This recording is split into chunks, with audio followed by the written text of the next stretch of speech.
आप सभी को हमारी राधे राधे मित्रों आज हम आपको देवरहा बाबा के रहस्यमयी संसार में लेकर चलेंगे। देवरहा बाबा जैसे अवतारी संत जगत में कभी कभी आते हैं। भक्त नरसी ऐसे ही संतों के बारे में कहते हैं, मैं तो उन संतों का दास जिन्होंने मन मार लिया, मन मारा तन वश किया सभी भरम भय दूर, बाहर से कछु दीखत नाही अंदर बरसे नूर। आपा मार जगत में बैठे नहीं किसी से काम, उनमें तो कछु अंतर नाही संत कहो या राम। जी हाँ दोस्तों, बिल्कुल ऐसे ही संत थे देवरहा बाबा। बाहर से देखने पर एकदम सरल सादा, न तन पर कपड़ा न कोई शान शौकत, लेकिन उनके अंदर नूर बरसता था। ऐसे संतों को आप संत कहें या राम, दोनों एक ही हैं। राम और संत में फिर कोई भेद नहीं रह जाता। देवरहा बाबा के बारे में यह पहला वीडियो है जो बहुत परिश्रम से उनके अनुयायियों और आंखों देखे लोगों के संस्मरण पर आधारित है।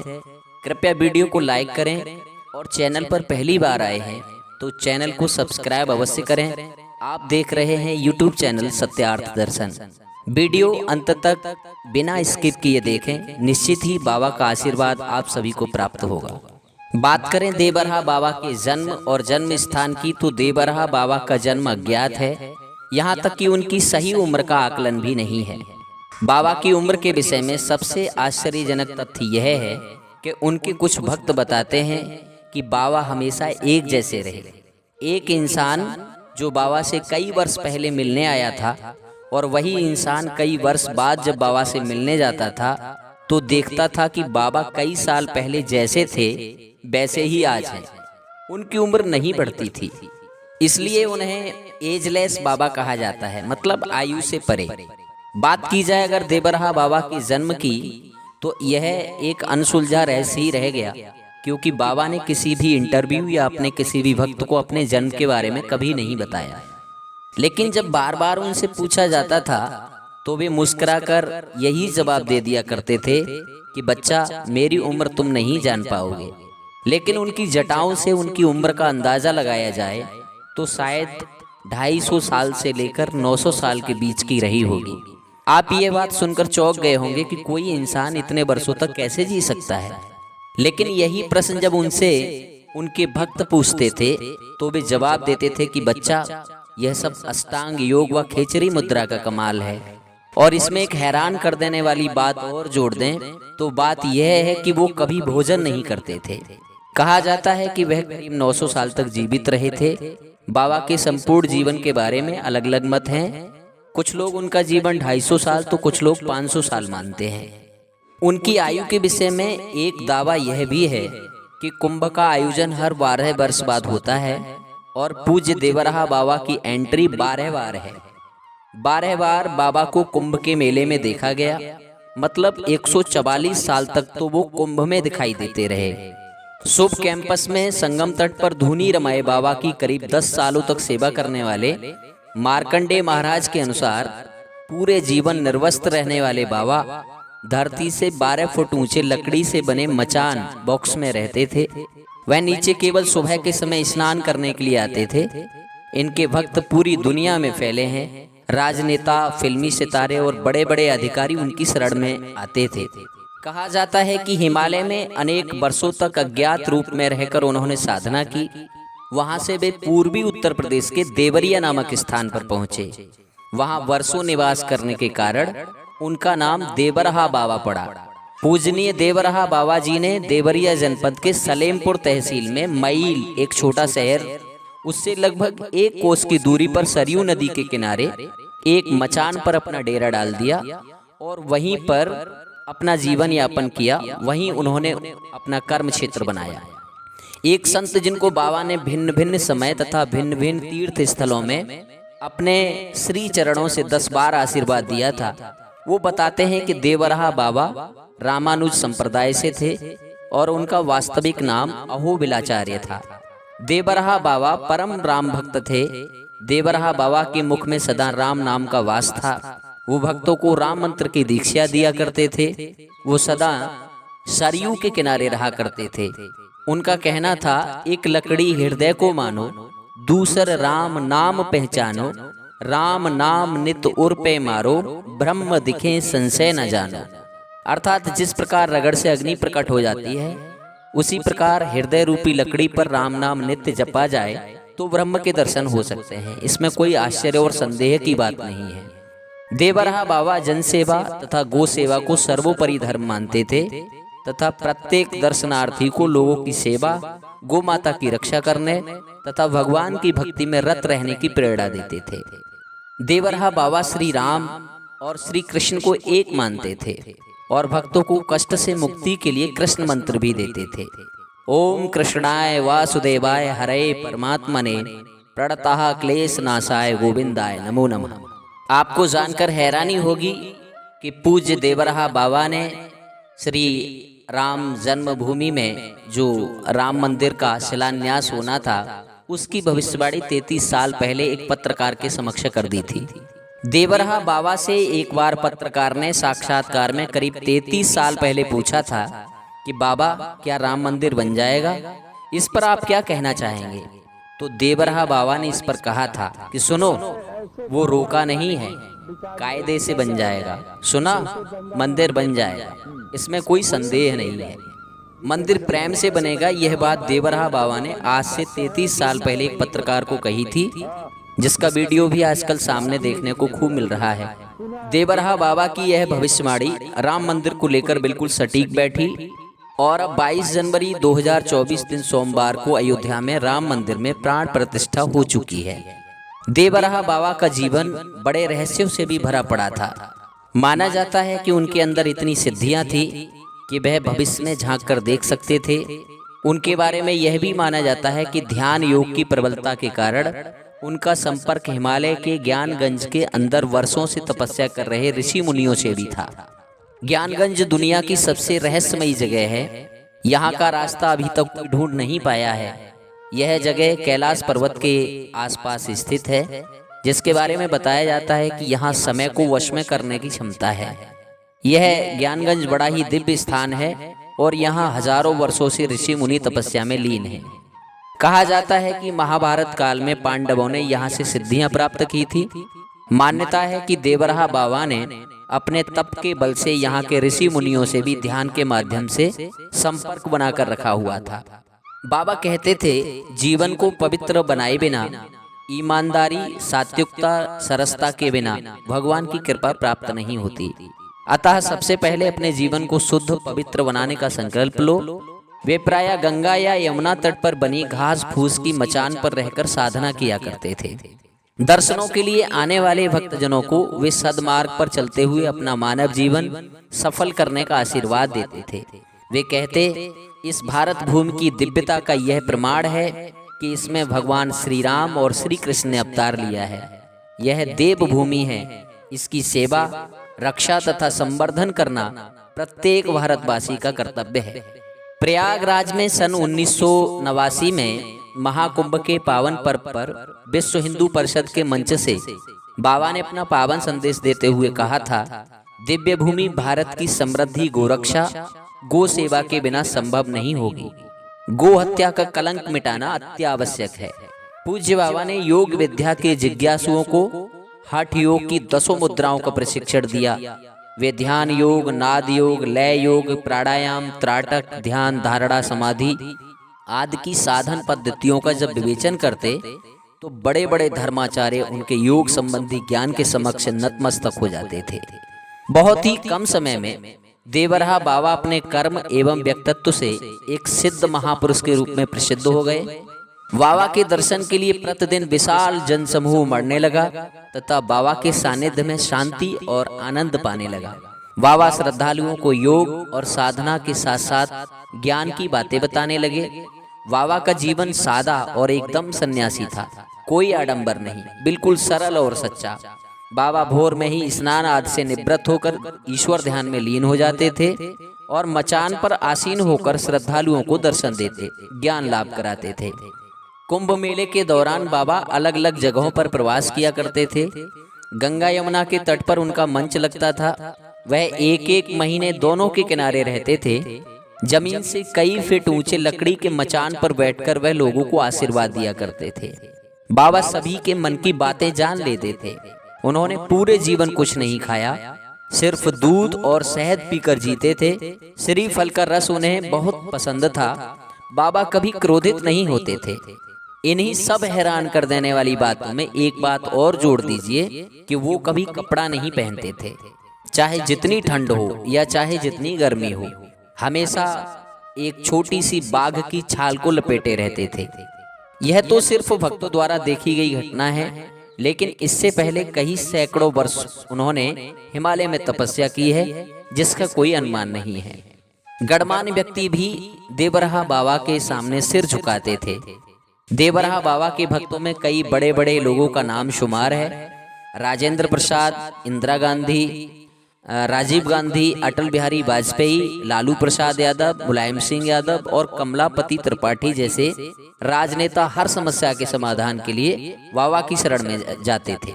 लेकिन इन सब में जो बाबा के सबसे निकट भक्त थे, उनका नाम था मार्कंडेय महाराज, जिन्होंने बाबा की लगभग 10 साल तक सेवा की।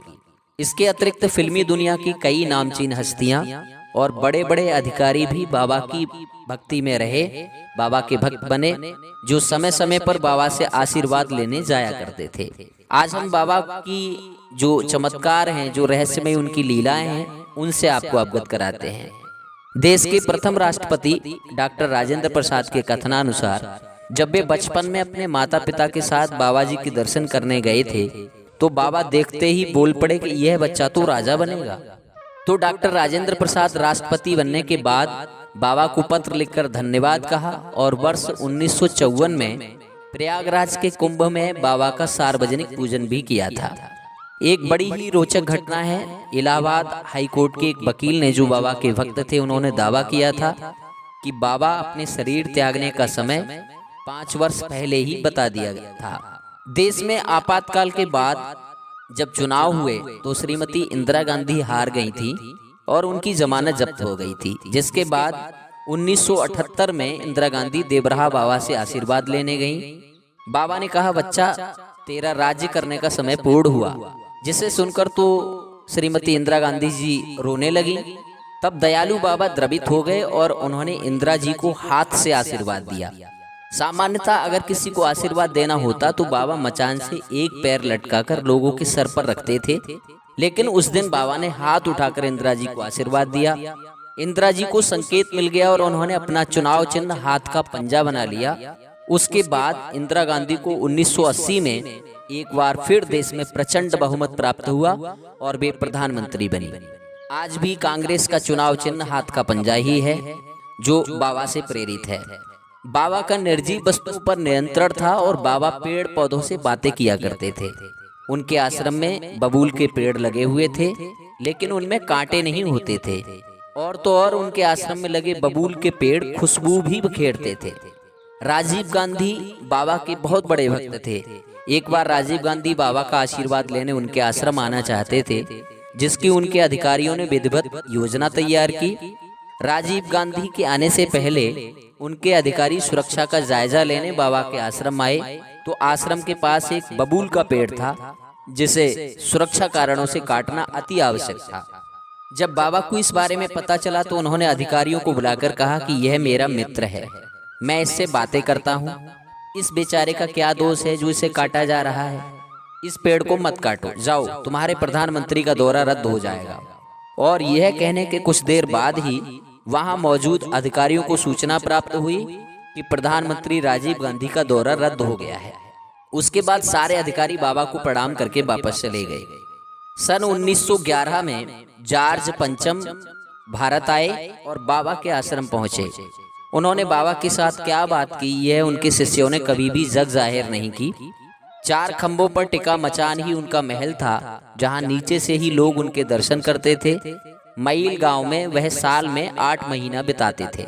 श्रद्धालुओं के कथनानुसार बाबा अपने पास आने वाले प्रत्येक व्यक्ति से बड़े प्रेम से मिलते थे और सबको कुछ न कुछ प्रसाद अवश्य देते थे। प्रसाद देने के लिए बाबा अपना हाथ ऐसे ही मचान के खाली भाग में रखते थे और उनके हाथ में फल, मेवे या कुछ अन्य खाद्य पदार्थ आ जाते थे, जबकि मचान पर ऐसी कोई भी वस्तु नहीं रहती थी। श्रद्धालुओं को कौतूहल होता था कि आखिर यह प्रसाद बाबा के हाथ में कहां से और कैसे आता है। जनश्रुति के मुताबिक वह खेचरी मुद्रा की वजह से आवागमन से कहीं भी कभी भी चले जाते थे। उनके आसपास उगने वाले बबूल के पेड़ों में कांटे नहीं होते थे, चारों तरफ सुगंध ही सुगंध होती थी।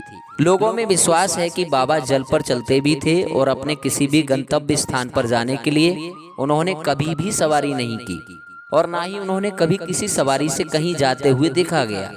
बाबा हर साल कुंभ के समय प्रयाग आते थे। मार्कंडेय महाराज के मुताबिक वह किसी महिला के गर्भ से नहीं बल्कि पानी से अवतरित हुए थे। यमुना के किनारे वृंदावन में वह 30 मिनट तक पानी में बिना सांस लिए रह सकते थे। उनको जानवरों की भाषा भी समझ में आती थी। खतरनाक जंगली जानवरों को वह पल भर में काबू कर लेते थे। बात है 1962 की। हरिद्वार में चल रहा था कुंभ मेला।